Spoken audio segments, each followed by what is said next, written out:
ese primer módulo, ¿cuántos temas son el primer módulo? Son divertículos, faringo, esofágico. Y para hablar de divertículos, ¿qué es el concepto que nosotros podíamos generar de divertículo? ¿Qué entendemos por un divertículo? Una protrusión. ¿Qué más?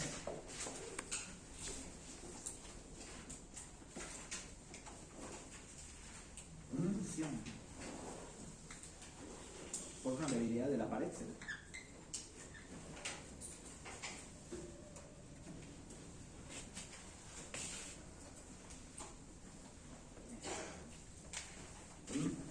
¿Habrá diferencia en ese dibujo?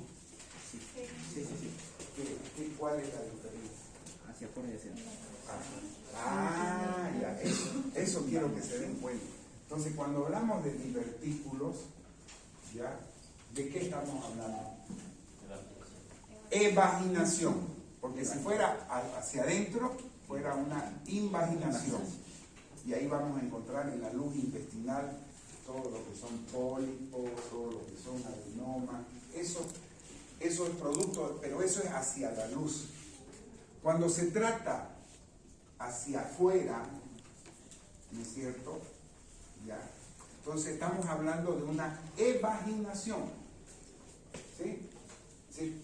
Se está protruyendo una zona debilitada, ¿ya? Una zona debilitada de este conducto que va desde la faringe hasta el ano. ¿Sí? ¿Entendemos eso? Sí. Eso es una. Entonces borramos que no es una protrusión, sino es una evaginación. ¿De quién? ¿De quién? De la pared. ¿Quién dijo de la pared del esófago? ¿Quién dijo? Ya, ni hemos empezado divertículos esofágicos. Estoy hablando de divertículos en general, porque los divertículos, ya le he dicho, se presentan desde el esófago hasta hay divertículos en esófago, en estómago, en intestino delgado, hay divertículos en colon. Pero la fisiopatología es lo que yo quiero que ustedes me entiendan, porque esos divertículos, tanto en el esófago como en el colon, en el estómago, tienen la misma fisiopatología. ¿Ya? Entonces, ¿por qué creen que se puede protruir la pared de todo el tubo digestivo? Y ahí que tengo que preguntarme mi línea de razonamiento. ¿Cuál es mi línea de razonamiento? ¿Cuál es mi línea de razonamiento? Ya, anatomía. ¿Qué tiene? ¿Ah? ¿Qué tiene? ¿Qué tiene la pared del intestino, del esófago? Mucosa. Músculo. Mucosa, muscular, ¿no es cierto? Y el esófago una adventicia. El resto del tubo digestivo tiene serosa. Entonces tengo que preguntarme ¿qué es lo que se va a protruir? ¿Se protruye toda la pared? ¿O se protruye algún componente de la pared? ¿No es cierto? Entonces, esa formación sacular que dice, ¿ya? Generalmente se produce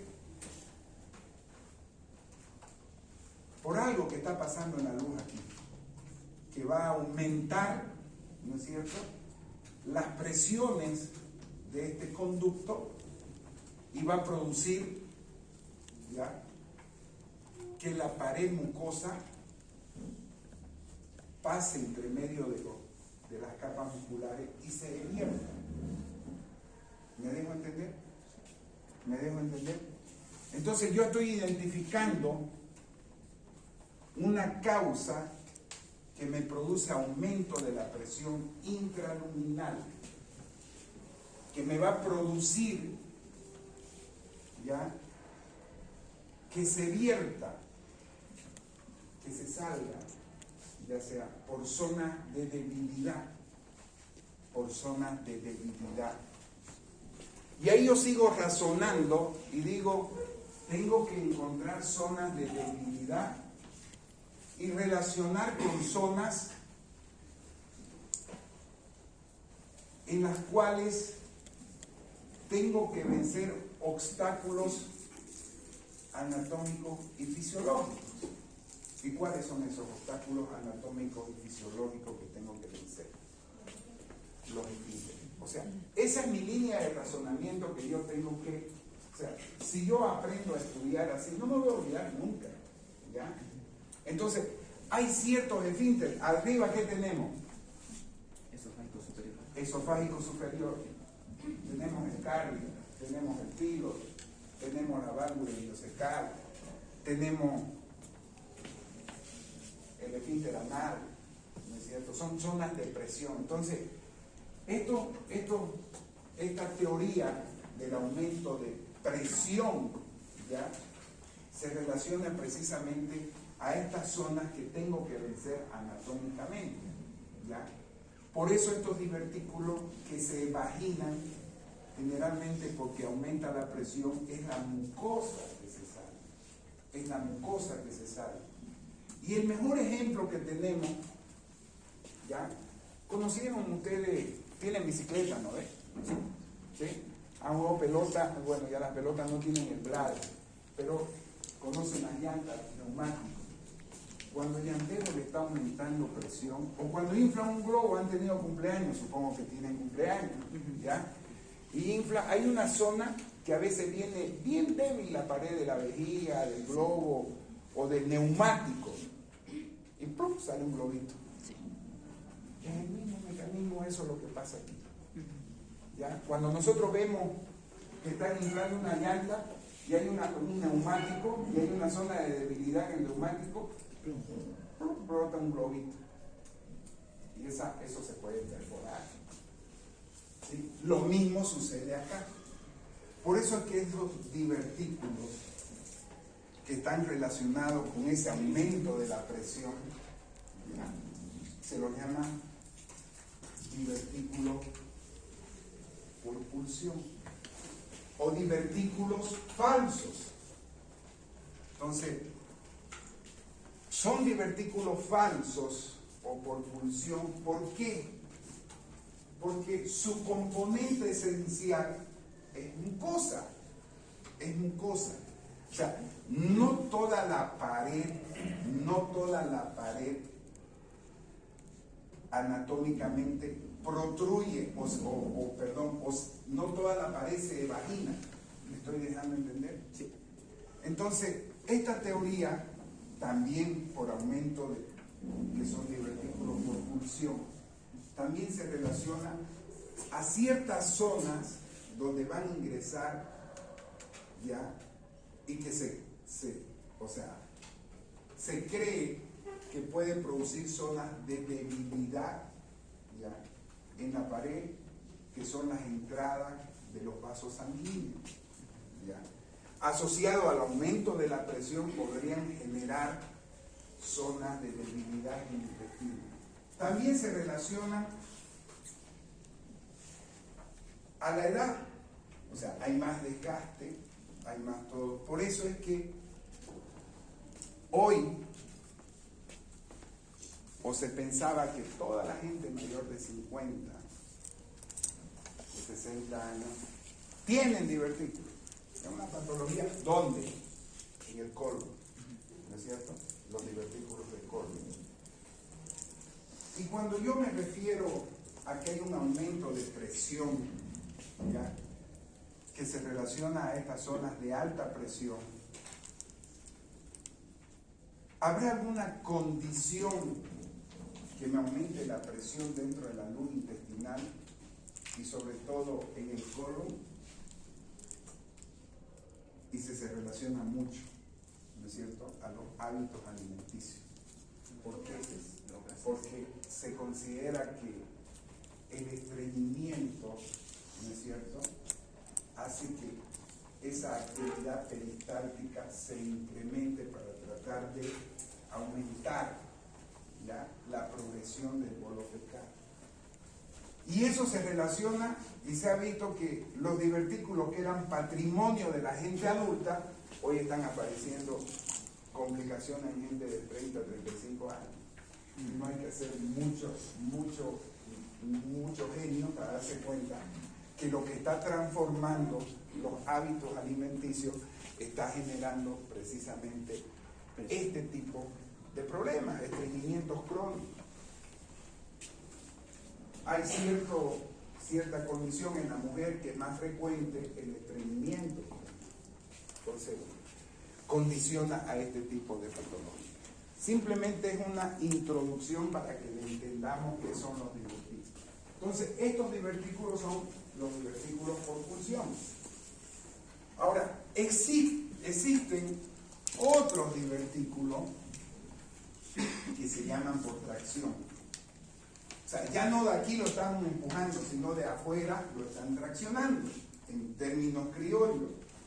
¿Y qué lo pueden traccionar? ¿Ah?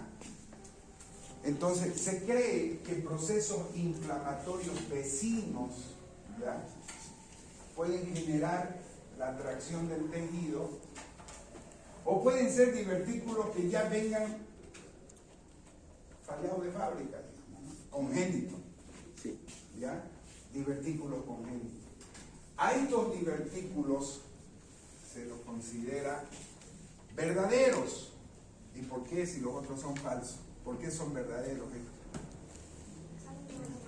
Porque sale así de fácil en medicina, así de fácil, porque sale toda la capa de la pared, ¿no es cierto? Entonces, este proceso inflamatorio o congénito me hace la invaginación de todos los componentes de la pared abdominal. ¿Ok? Sí. Generalmente, en el tórax, en los pacientes que tienen,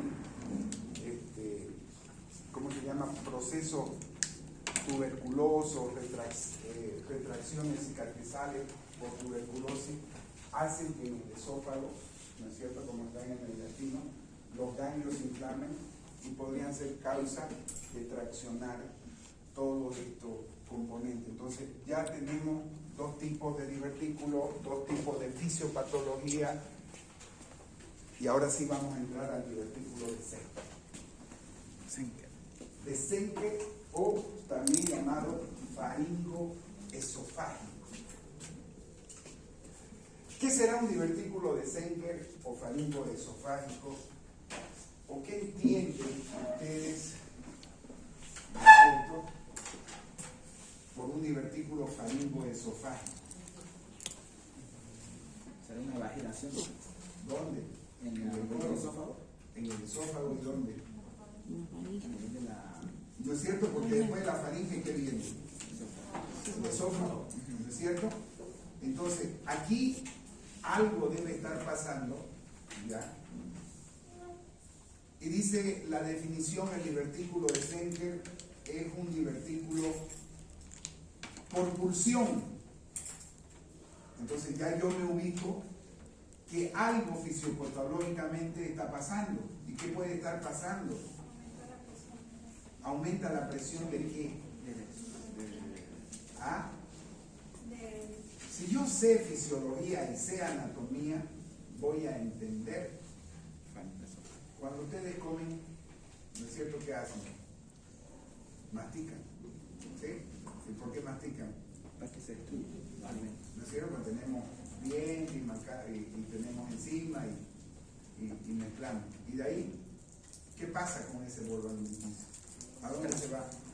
Aquí, pues, Hacia el esófago. ya, a la faringe. A la faringe. ¿No es cierto? ¿Y qué mecanismos intervienen en la faringe?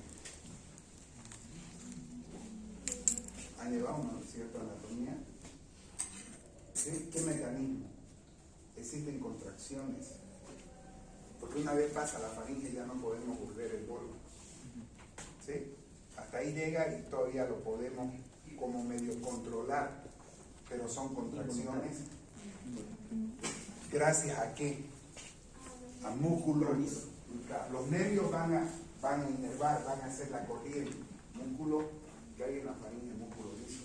Músculo estriado. es cierto? Y los músculos que conforman la faringe, ¿cuáles son? Músculo constrictor de la faringe Ya. superior, medio inferior. Entonces, cricofaríngico. Entonces, el constrictor inferior de la faringe y el cricofaringio, todos estos músculos se tienen que contraer.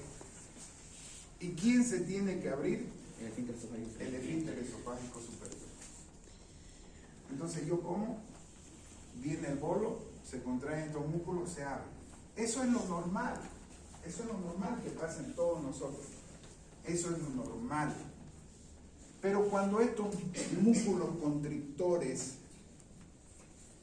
de la faringe, músculos inferiores, y el cricofaringio, ¿ya?, se contrae y este esfínter no se abre, hay una zona en la pared posterior, ¿no es cierto?, que es bien débil, entre esta zona de los constrictores inferiores y el cricofaringio, el esfínter esofágico, un famoso triángulo que lo hemos estudiado en anatomía, que se llama el triángulo de Killian, ¿no es cierto?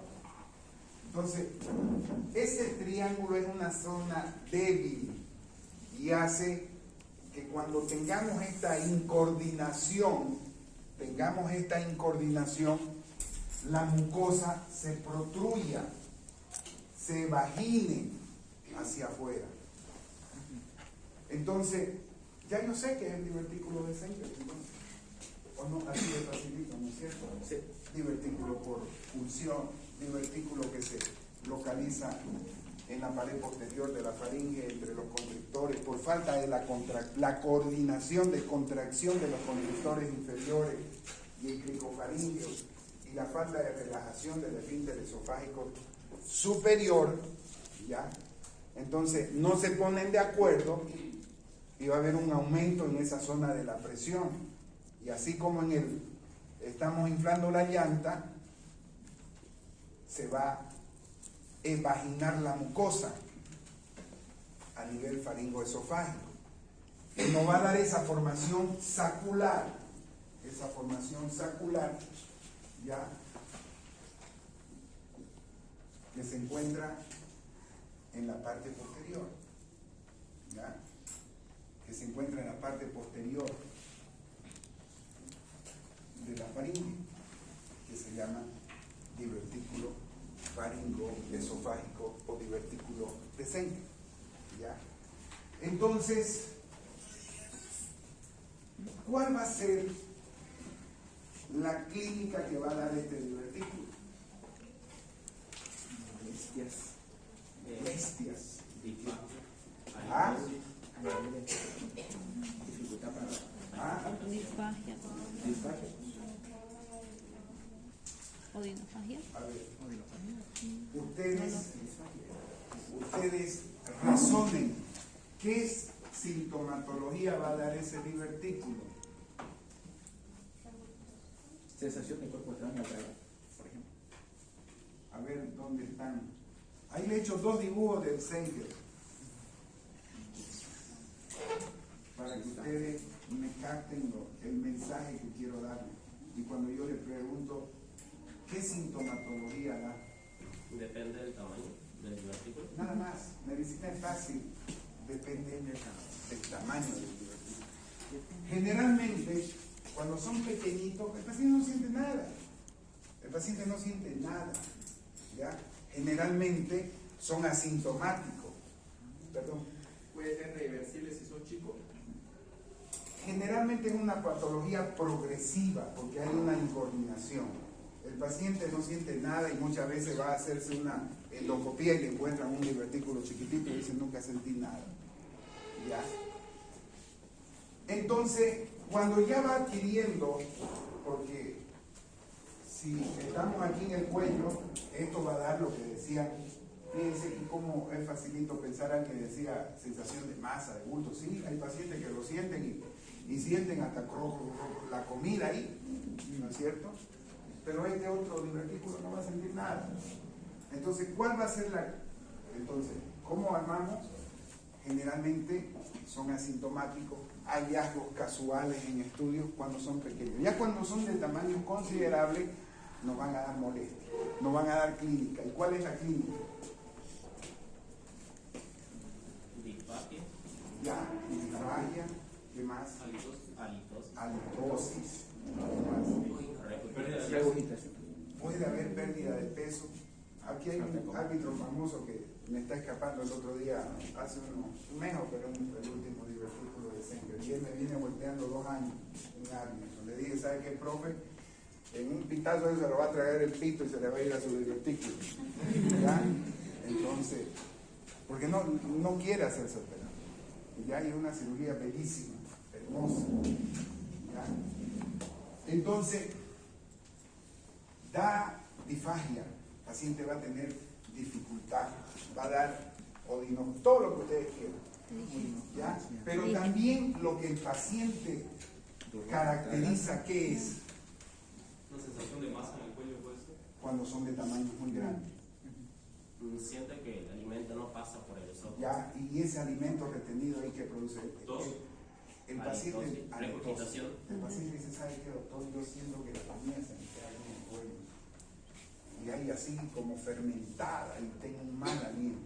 O sea, el paciente habla en esa forma se expresa. Entonces, nosotros entendemos que la comida se está reteniendo aquí, ¿no es cierto? Lo mismo cuando hablábamos ayer del megaesófago. Entonces, esa clínica nos hace sospechar de que sea un divertículo de Senker, ¿no es cierto?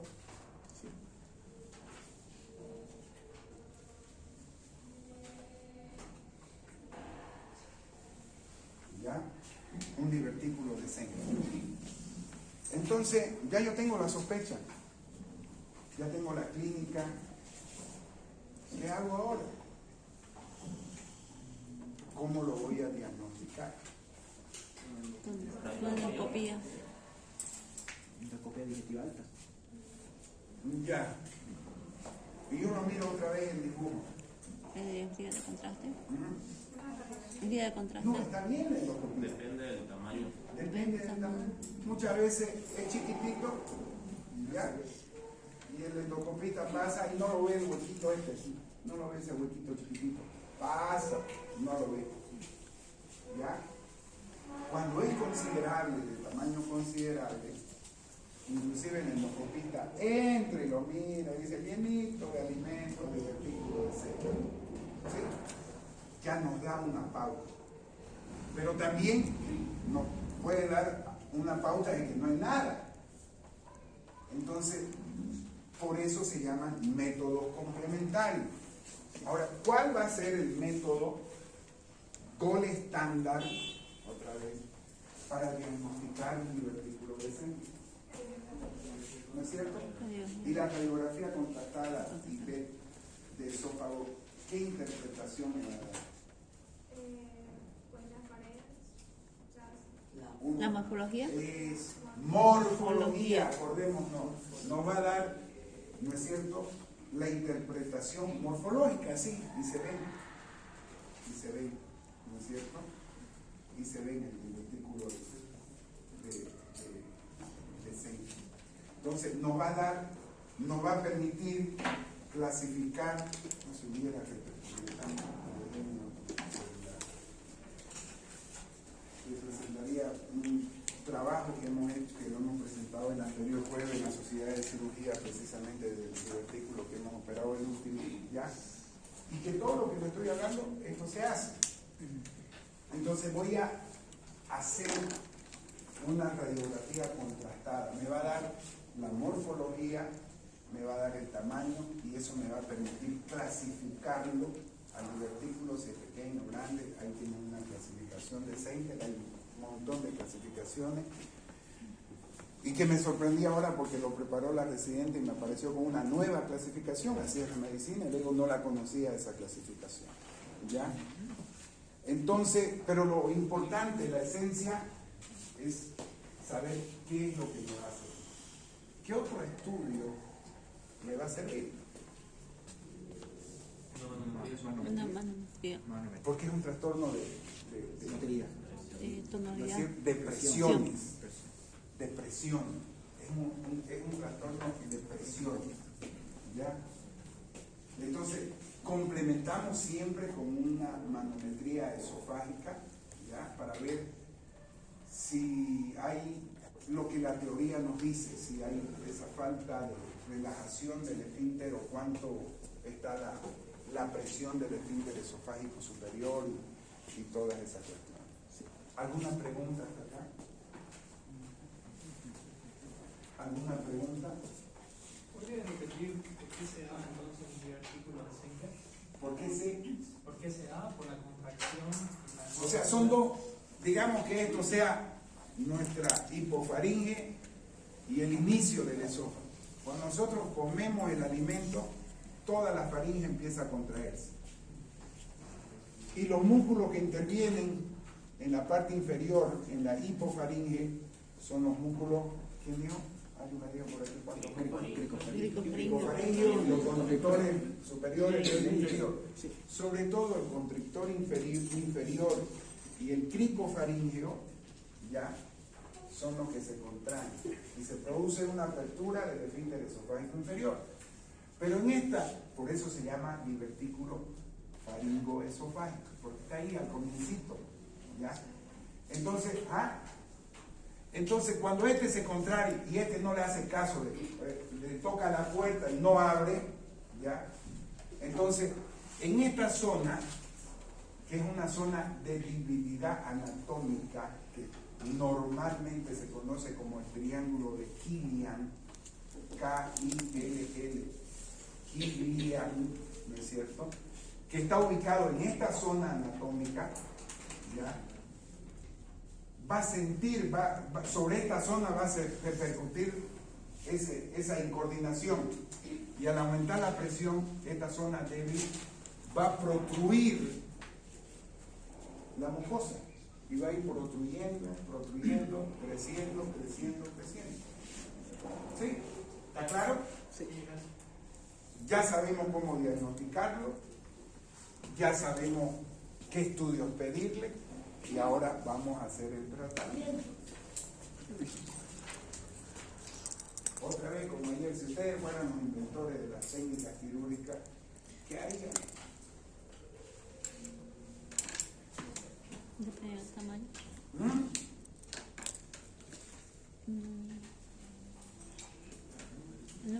Primero dependería del tamaño de la divertícula. Ya, Sí, grande. buen análisis, dependería del tamaño, ¿no es cierto? Dependería del tamaño, dependería de la edad del paciente, ¿ya? Porque cuando son pacientes bastante ancianos, o sea, las complicaciones son muy frecuentes, se puede fistulizar eso, se pueden abrir los puntos. Y ahí el paciente generalmente se hace un tratamiento conservador. Depende del tamaño, porque hoy la tecnología también está jugando, por eso le digo, el conocimiento, la competencia de ahora de ustedes no es lo mismo de mi época o de lo más antiguo, hoy es mayor. Antes se operaba con bisturí, cortando, separando, ¿ya? Ahora el que no hace la patología en cirugía está muerto, ¿ya? Y ya en su época de ustedes ya, o sea, el que no haga robótica va a estar muerto, y de aquí a 20 años no sé qué irá a ver. O sea, por eso es que tienen que ponerse en onda, porque la competencia va a estar cada vez más dependiendo de dónde queremos llegar. Entonces, hoy, los tratamientos cuando son divertículos pequeños se puede hacer por vía endoscópica. Pero vamos, para entenderle lo endoscópica, a ver que el tratamiento es quirúrgico y qué es lo que hay que hacer. ¿Se puede cortar el Reserción. para disminuir la presión? Esa es una parte del tratamiento. Fíjense que antes la técnica decía lo corta y lo sutura por el esófago, ¿sí? Y se hace, ¿qué se llama esa ectomía? ¿Qué es ectomía? ¿Ah? Mío. Le estoy sacando el divertículo. Diverticulectomía, ¿no es cierto? Diverticulectomía, ¿ya? Entonces, pero vieron que recidivaba, fíjense que no era nada más que era sacarlo del divertículo, sino que como ya se fue entendiendo la fisiopatología y todo, vieron que recidivaba y que el problema radicaba en eso. Entonces se hace la miotomía cricofaringea y del esófago, es decir, se corta la capa muscular para permitir, como hicimos con el esfínter esofágico, el cardiac, hicimos miotomía, aquí se hace miotomía cricofaringea y miotomía de 2 a 3 centímetros del cuerpo del esófago, para permitir y evitar esa recidiva que se presenta. O sea, fíjense que estábamos sacando el efecto, pero no la causa. Y la causa ya la entendemos. Entonces, también la entendieron en su momento los cirujanos y dijeron, no están recidivando porque la fisiopatología es esta, la que le he explicado, y tenemos que cortar estos músculos para evitar la recidiva. Entonces, cuando el divertículo es más pequeño, se mete el endoscopio y se hace una diverticulectomía endoscópica. Agarran, meten una grampa, una sutura mecánica y lo unen esto al esófago. Pero tienen que ser pequeñitos, porque si no le hacemos otro esófago. Entonces, cuando son pequeñitos, se mete por endoscopía y en ese tabique que queda, digamos, en este tabique le meten una sutura y lo unen eso ahí. Pero cuando son chiquititos, se hace diverticulectomía endoscópica. Nosotros hemos hecho en la caja, pero asistido por profesores extranjeros que son los que manejan. Después, hoy están realizando en La Paz, en el gastro de La Paz, ya están haciendo diverticulectomía endoscópica. Entonces, los futuros gastros tienen desafíos por delante. Aquí yo le digo a los gastros, ¿y ustedes cuándo van a hacer diverticulectomía endoscópica? Entonces, la tecnología es así. Cuando el paciente hay mucho riesgo, ¿no es cierto? Y el divertículo es muy grande, y el paciente es muy riesgoso, ya se opta por una fijación. ¿Qué está delante del esófago? Y por detrás, la vértebra, ¿no es cierto? Entonces se hace una diverticulopexia. Se lo fijan a los cuerpos vertebrales, el divertículo, eso es pexia, ¿no? Fijación. ¿Sí? ¿No sabían? Ya, pexia quiere decir fijación. Ya. Se lo fijan los divertículos, el divertículo a la... Las complicaciones de cualquier acto quirúrgico o de cualquier sutura gastrointestinal van a ser sangrado, van a ser fístulas, porque se puede abrir y se puede salir el contenido. ¿Cuánto de saliva producimos? ¿Otra vez? Sí. 1.2 a 1.5. Entonces imagínense lo que nosotros tragamos normalmente, que salga por ahí, por ese nivel de estructura, en una fístula de alto débito. Entonces pueden haber sangrado. Ayer me llama mi colega de Cochabamba y me dice que trabajamos y me dice, pásame tu trabajo de divertículo decente. Ha llegado un paciente de Estados Unidos y vamos a operar con un divertículo decente y se murió de un shock hipoglémico. Y le digo, vos que manejás esto, ¿tenés alguna vez, algún caso que te haya pasado esto? Le digo, no. Y le digo, probablemente, ¿qué puede ser? Un sangrado. ¿Pero por qué? Anticoagulante. ¿Qué? Por los ¿Otra anticoagulantes. vez? ¿Qué? Perforación ¿De qué? de endoscopía. Por la fuerza que hace al tragar, Pero, la salida misma. pero ¿qué puede ser? O sea, el esófago es un órgano muscular. O sea, ¿se puede choquear por perforar el esófago? O sea, yo tengo que razonar, tengo que pensar. Perforación de cuerpo extraño, puede ser más específico. O sea, está más calientito, ¿no? O sea, ¿qué tenemos pues aquí? Por la yugular. ¿No? ¿No es cierto? Y para entrar, uno tiene que hacer una incisión por el borde anterior del externo y separar toda la estructura hasta llegar hasta el esófago. Y hay arterias carótidas. Y ellos probablemente pues han mencionado las carótidas. Porque cortar el esófago, o sea, se puede abrir, pero eso no sangra. Sale, la saliva no es sangre. Sé que están cansaditos, ¿nos vamos o quieren que sigamos? Este tema ya está terminado. Ya para engancharlo con lo que es varices esofágicas, que es cortito. ¿Sí? Ya. Bien. Doctor, ¿y de qué tamaño tendría que hacer el divertículo para saber qué procedimiento realizarle? Normalmente, más que el tamaño, ¿no es cierto?, es la condición del paciente. Cuando son pacientes muy añosos, muy desnutridos, cuando ustedes han llevado el tema de cicatrización, ¿no es cierto?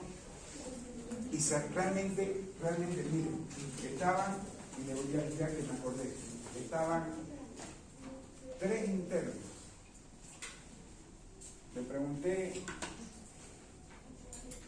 ¿usted qué es la cicatrización? ¿En qué año han llevado ustedes cicatrización? Segundo. No creo. Proceso de... ¿Ah? Segundo año. ¿Qué es la cicatrización? Ya, un proceso de reparación de las heridas tisulares. Es un proceso inflamatorio, ¿no es cierto? Tiene fases. ¿Cuáles son sus fases? 1, 2, 3 y 4.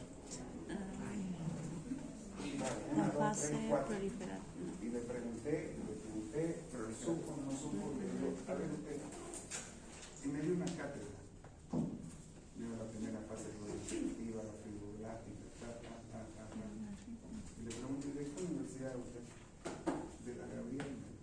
O sea, entonces, sigo yo creyendo más en mi teoría. La universidad no lo hace. Y le digo, lo felicito. Porque voy a ir a preguntarle a mis alumnos si saben cicatrización, que están fresquitos, y me gustaría que así es. ¿No es cierto? Y realmente uno, o sea, se siente orgulloso porque sé que no es uno el que tiene. El docente puede ser bilingüe, hacerlo pasar, pero es uno el que tiene que aprender. Bien. Entonces, ¿qué me preguntó ¿por qué? Porque si el paciente está desnutrido, no tiene proteína, no tiene colágeno, y todas esas cuestiones, y yo le hago una cirugía, esa fase de reparación se me va a abrir. El colágeno,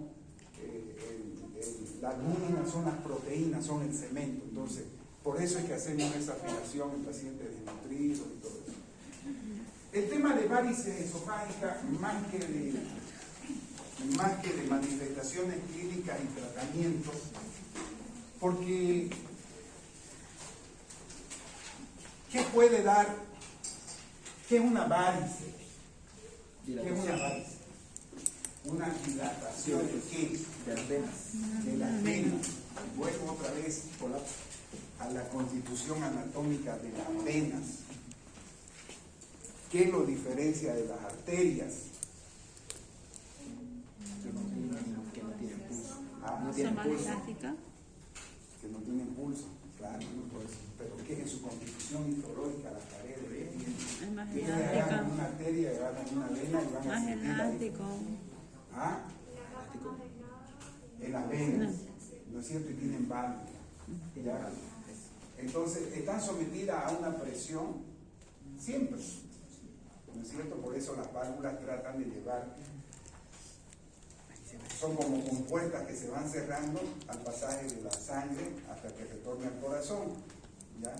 Y ustedes van a ver cuando hay insuficiencia venosa, han visto las varices, se llama insuficiencia venosa porque va a haber rémora sanguínea Y esa sangre se va a ir estaciando hasta dilatar, romperse, todo lo que ustedes han llevado en cirugía o van a llevar en cirugía vascular. Y vean, varices, ¿han visto varices? Sí, han visto esa varice, esa. Lo mismo sucede aquí en el esófago. Lo mismo sucede en el esófago. Pero si yo le explico la fisiopatología de los miembros inferiores, ya, yo le entiendo que por esa insuficiencia venosa se presenta por una insuficiencia valvular. O sea, esas compuertas me empiezan a fallar por muchos motivos. Y la sangre se va a estancar si vale el término en los miembros inferiores. Ustedes han visto personas que llegan varices hasta acá, así, tortuosas. ¿Han visto, no? ¿Sí? Ya, tortuosas y todas esas cosas. Pero, ¿por qué me salen varices en el esófago entonces? Puede ser por una hipertensión portal. Ya, es por una hipertensión portal. Entonces, vamos a estudiar la fisiopatología de la hipertensión portal. ¿Qué es la hipertensión portal? Pero antes de estudiar,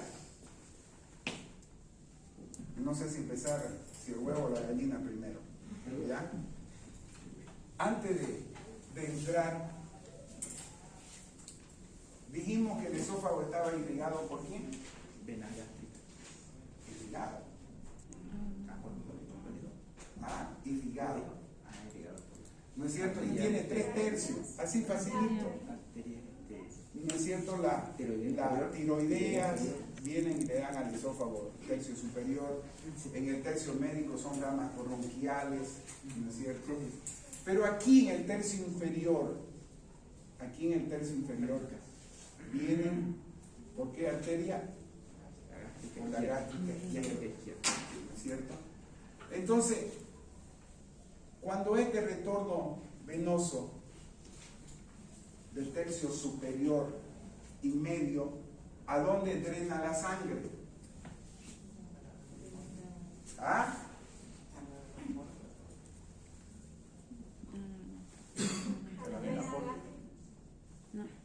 Esta viene por la arteria tiroideas, por las arterias bronquiales y vuelven por las venas tiroideas y bronquiales. ¿A dónde? A la vena cava superior. A la vena cava. La vena cava superior recoge la sangre de todo el territorio, ¿no es cierto? De arriba, ¿ya? La vena cava. Y va a drenar en la aurícula derecha. Entonces, o sea, aquí no tengo nada que ver con el mecanismo circulatorio. O sea, ¿por qué se me puede aumentar la presión en las venas y producirme varices? Y el joven me dice hipertensión portal. Escucha, el hígado está acá, la porta está acá, ¿ya? Las venas subrahepáticas están acá. También empezaron a investigar, ¿no es cierto?, por qué se producían las varices. Y vieron que la irrigación del tercio inferior viene por una arteria, por arterias colaterales de la gástrica izquierda. Entonces dijeron, aquí, ¿quién? Hasta ahí ya, para que lo vean, el esfínter anal. ¿Quién irriga a eso? ¿No es cierto? Las arterias mesentéricas, superior e inferior. O sea, no importa, no le voy a preguntar la finura, le estoy preguntando lo macro. Es decir, vaya a hacer 2 cuadras a la derecha, a la izquierda, va a llegar allá. Está bien la aorta y está bien lo que dicen ustedes, las arterias mesentéricas. Las arterias mesentéricas superior e inferior irrigan todo el territorio intestinal. Arteria. Pero como en esta zona nosotros tenemos que absorber los nutrientes, la recoge la sangre, ¿quién? La porta. Todo un sistema portal, ¿no es cierto? Y esa sangre, ¿a dónde la lleva la vena porta? Al hígado. ¿Sí? ¿Ya? ¿Estamos entendiendo? Sí. Entonces, esta arteria gástrica es rama de la mesentérica superior. Entonces, retorna de acá por la vena gástrica. ¿Hacia dónde? Hacia Ah, esta. la vena porta. Vena. Hacia esta porta. Ajá, ya le estamos entendiendo, ¿no es cierto? O sea, cuando él dice hipertensión portal, quiere decir que en todo este territorio de la porta hay un aumento de presión. ¿Ya? Entonces, la sangre normalmente llega aquí a la porta, hace su función el hígado y sale por estas venas que se llaman las cavas, la vena cava inferior viene, No, la vena recoge que se llama todo la el porta. territorio. Y esta suprahepática, ¿cómo llegan al corazón? Van a ir a unirse, ¿no es cierto? A la cava, Sí, la cava inferior. a la cava. Entonces van a ir a unirse, ¿ya? Para llegar a drenar la sangre al corazón. ¿Qué se llama la vena? O sea, hay una independencia de circulación, ¿me entendieron? Sí. ¿Ya? Entonces, cuando su compañero dice hipertensión portal, quiere decir que aquí hay un problema que me está causando rigidez en las arterias, en las venas, perdón, que me produce hipertensión. Hay algo en el hígado que me lo ha fibrosado, cirrosis hepática, y me produce hipertensión portal. Hay algo que me estenosa estas venas suprahepáticas. Eso se sabe, pero se lo aprenden de memoria, pues ese es el problema. Se llama el síndrome de Buchiari, la estenosis, ya, por fibrosis de las venas suprahepáticas. Síndrome, ¿cómo digo? Buchiari, B-U-D-Chiari, Buchiari. Entonces, sí, no nos pregunten, estamos aquí para aprender todos, ¿ya? Entonces, como esta sangre no está llegando al corazón, me dejo entender, ¿sí? Sí. Porque hay estos problemas de hipertensión por cirrosis, Buchiari, por hipertensión portal, prehepática, todas esas cosas. ¿Cómo va a llegar la sangre al corazón? Y ahí empezaron a preguntarse, ¿cómo va a llegar la sangre al corazón? Porque aquí, en los miembros inferiores, hay insuficiencia valvular y se ven las varices, ¿no ves? Sí. Y hay varices, cuando hagan la rotación de obstetricia, van a ver los úteros varicosos, hasta el útero se llena de varices, ¿ya? Entonces, pero esa viene por otra vía, ¿ya?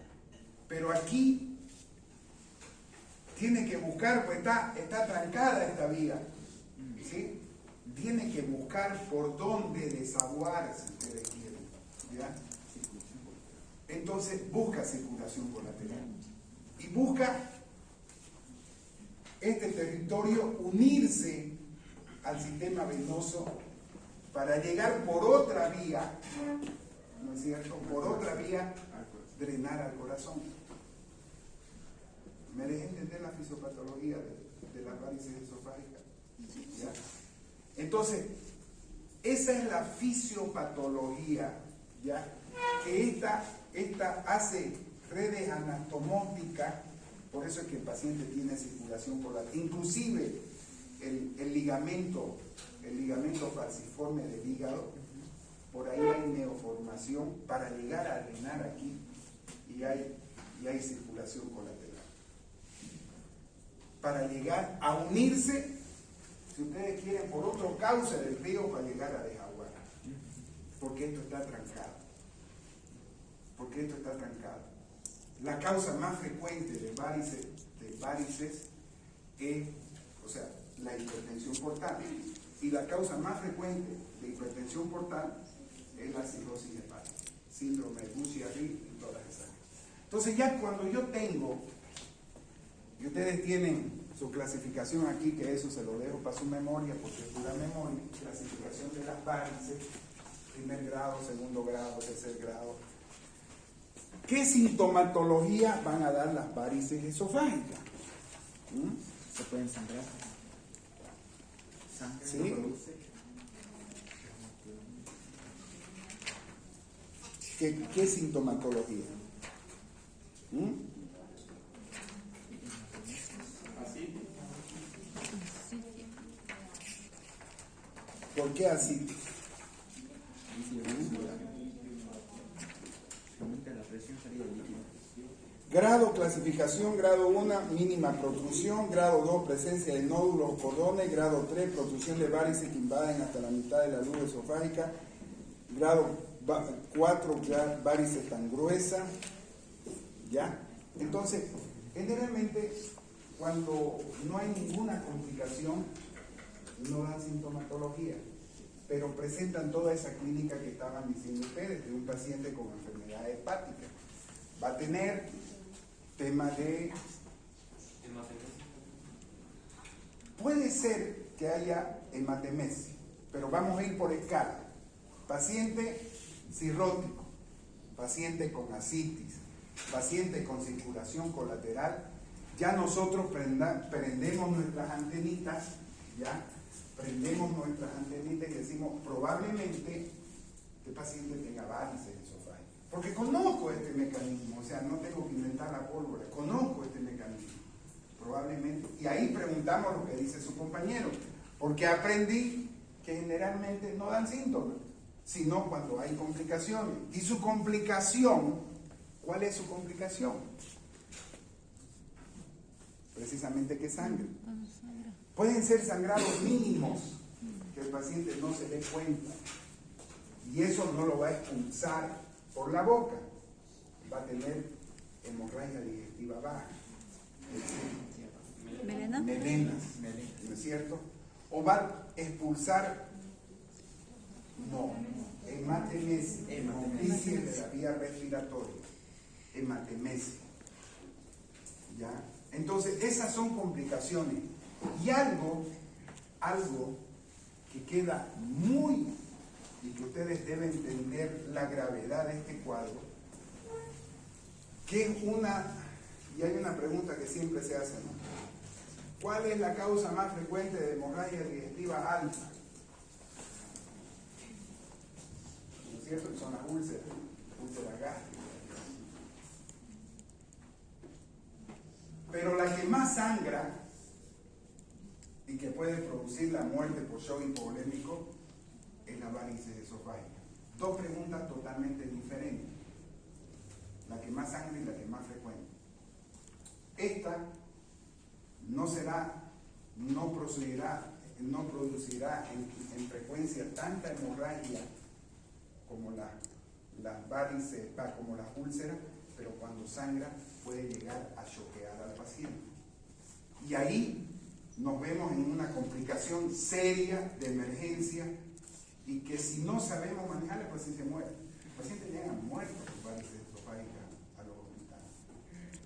¿Y qué hacíamos nosotros, digamos, no? Hay que hacerle tratamiento.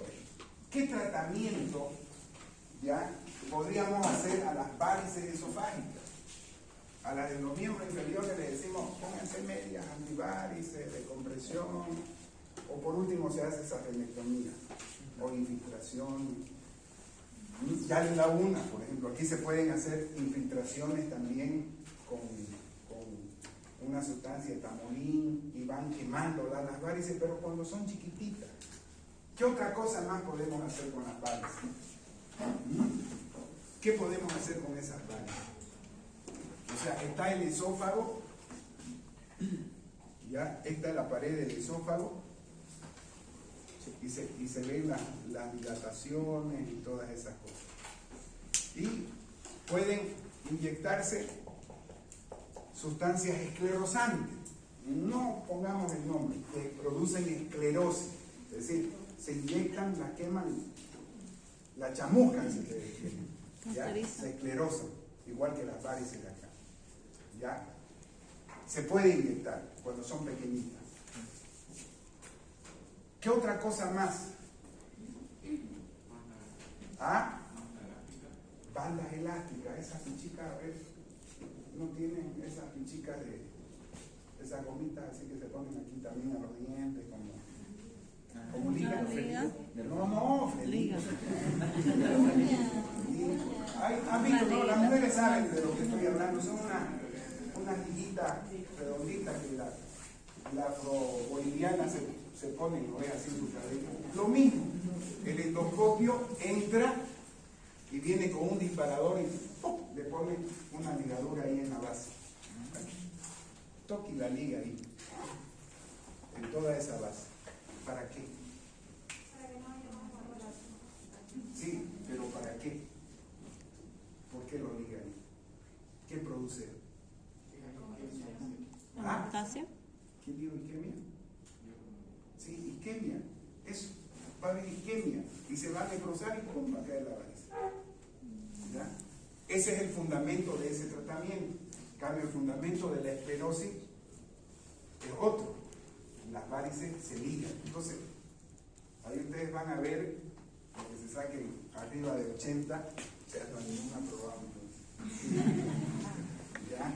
Van a tener la oportunidad de ver estos procedimientos que se hacen rutinariamente en la caja, las ligaduras. El otro día llevé a unos alumnos allí, las ligaduras haciendo endoscopía, plop, plop, plop, cómo se van, el endoscopista va disparando y ligando. ¿Ya? Eso cuando no están sangrando. Cuando están sangrando, había una sonda, porque es una emergencia y el paciente, si uno no hace nada, se muere. Porque ¿qué vamos a hacer cuando hay una hemorragia masiva? Había una sonda que tenía un balón y tenía, ¿no es cierto? A ver, sí, un balón y aquí se inflaba y este balón se lo inflaba primero. Esa sonda se llamaba sonda de Senta-Keprakenore. Tuve la oportunidad de usarla, ¿no es cierto? Tuve la oportunidad de usarla. ¿Por qué? Y tenía un fundamento. Yo también me pregunté, pero ¿por qué este balón aquí? Si lo que se infla el balón para comprimir esta pared del esófago es en el esófago, pero ¿por qué este balón? Entonces, ya cuando uno lo entiende, uno metía la sonda, pero la sonda no es un endoscopio. No sabía si estaba en el esófago o estaba en el estómago. Entonces, cuando uno la pasaba a la sonda, inflaba este balón, ¿para qué? Y lo traccionaba. ¿Ah? Es como una señal para saber hasta dónde está llegando. Y lo traccionaba y no pasaba y decía, ¿estoy dónde?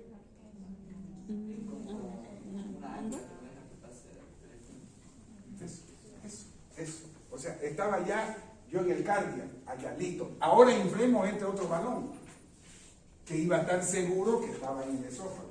¿Me dejan entender, no es cierto? Sí. Y eso se lo dejaba ahí. ¿Listo? Comprimía las paredes, como inflemos una vejiga aquí, las comprimía.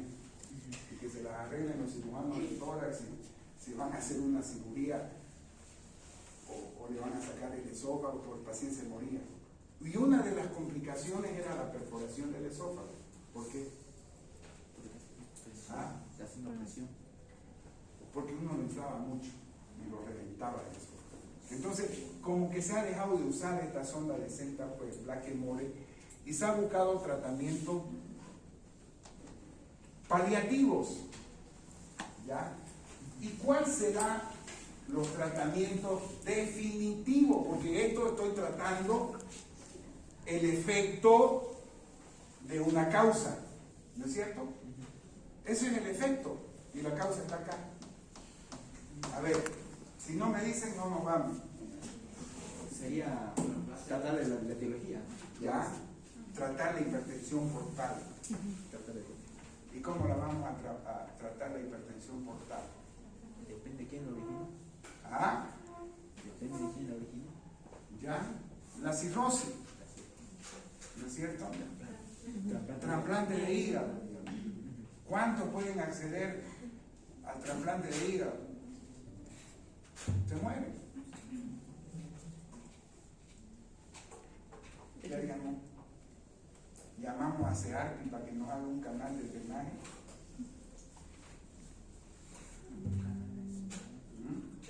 Piensen. ¿Cuál sería? O sea, no han entendido la fisiopatología entonces porque no le están entendiendo al tratamiento. ¿Cuál es el problema de la hipertensión portal? Que hay estrechamiento. Que no pasa la sangre a dónde.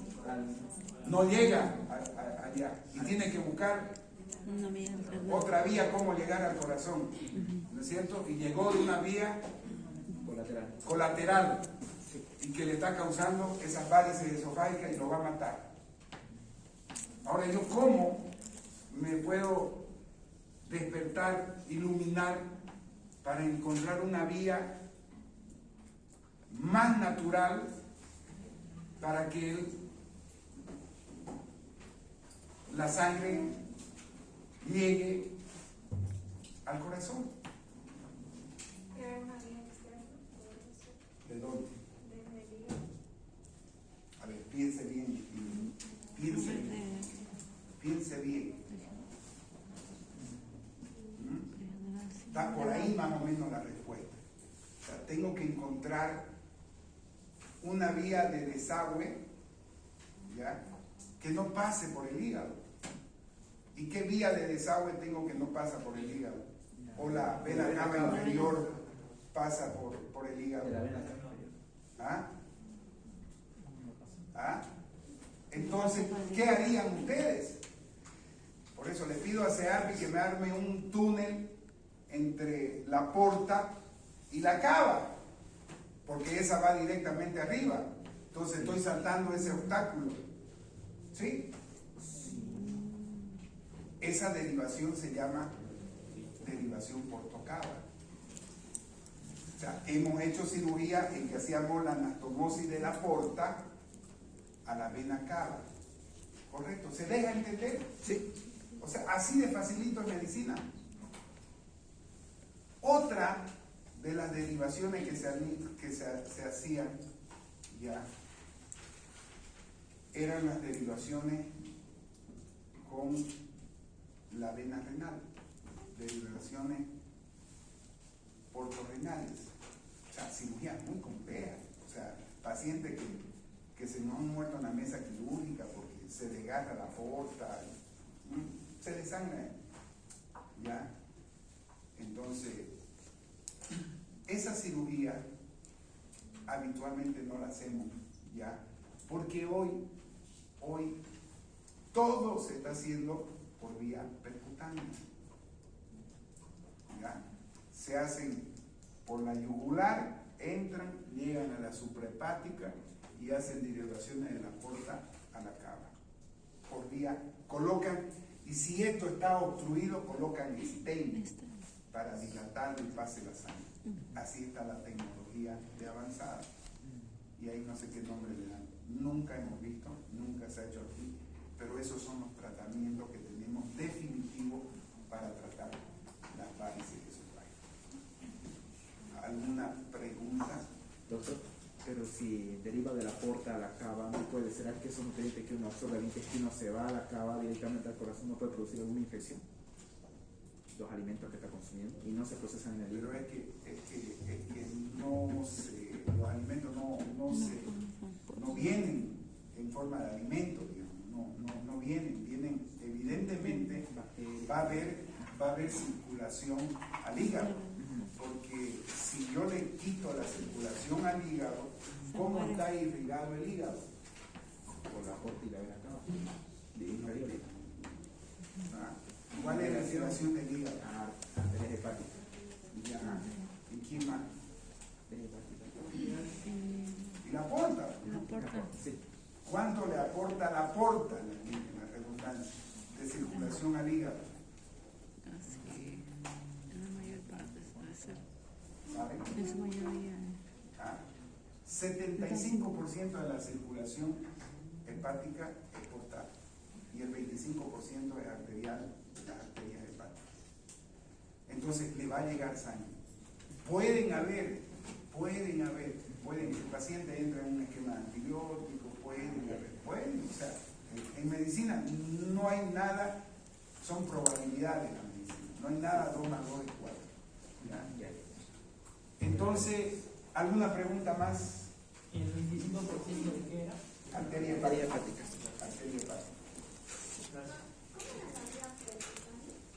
Las vías percutáneas entran por la yugular y van llegando por el sistema venoso, se van llegando hasta colocar stent en estas venas, y los stents son dilatadores, digamos, hacen derivaciones por vías endoscópicas. Aquí vamos a pensar hoy que antes se abría el corazón, se abría el tórax para hacer bypass, ¿no es cierto?, en las obstrucciones coronarias, y aparecieron los stents, aparecieron las cirugías endoscópicas, endovasculares, y de ahí le brincaron los neurocirujanos, los aneurismas cerebrales, habría que partirle la cabeza, cristal, hoy lo hacen por vía endovascular. Los nuevos neurocirujanos que están llegando, hay 2 aquí en Santa Cruz, lo hacen por vía endovascular, y cada procedimiento sale como $20,000.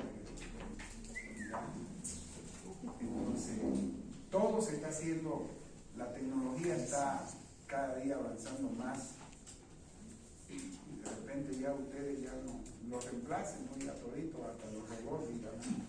Eso como tratamiento es el que se conoce como derivación intrahepática transfibular. Exacto. No se tiene unos nombres. Ya. Están ahí en su texto. ¿Qué otra pregunta? Es bonito. Ustedes van, si yo le digo que el 90% ya no entiende la fisiopatología de la hipertensión portal, no entiende la fisiopatología de las varices esofágicas, y se lo voy a demostrar con los residentes. Les pregunto a los residentes de 1, de 2, de 3. Ese tratamiento se da cuando la varice ya está sangrando, ya está provocando un sangrado, ¿no? ¿Eso dijo? Claro, o sea, se da el tratamiento definitivo en el trasplante hepático, como digo. ¿Por qué? Porque estoy sacando definitivamente. El tratamiento a estos pacientes paliativos, digamos, que son paliativos, son derivaciones de ese drenaje para evitar la hipertensión arriba, ¿no es cierto? Para evitar que se formen las varices esofágicas. Pero yo sigo con el problema, ese paciente va a llegar en algún momento a necesitar un trasplante hepático. ¿Ya? Entonces, no es para cuando sangra mucho, no. O sea, si el paciente tiene varices esofágicas, tiene una cirrosis hepática, la indicación es trasplante hepático. O sea, no hay otra. En el Brasil los trasplantes hepáticos se hacen como operar vesículas. ¿Ya? Entonces, todos los días están operando trasplante hepático. Aquí todavía se han hecho unos cuantos, pero asistidos, porque son trasplantes muy caros. ¿Ya? Entonces, ese es el tratamiento. Pero, por eso le digo, o sea, ¿por qué se está abandonando estos procedimientos? Porque se está reemplazando el hígado. ¿Ya? Porque se está reemplazando el hígado. Porque está, y en el Brasil no cuesta un centavo el trasplante. Y el hígado puede ser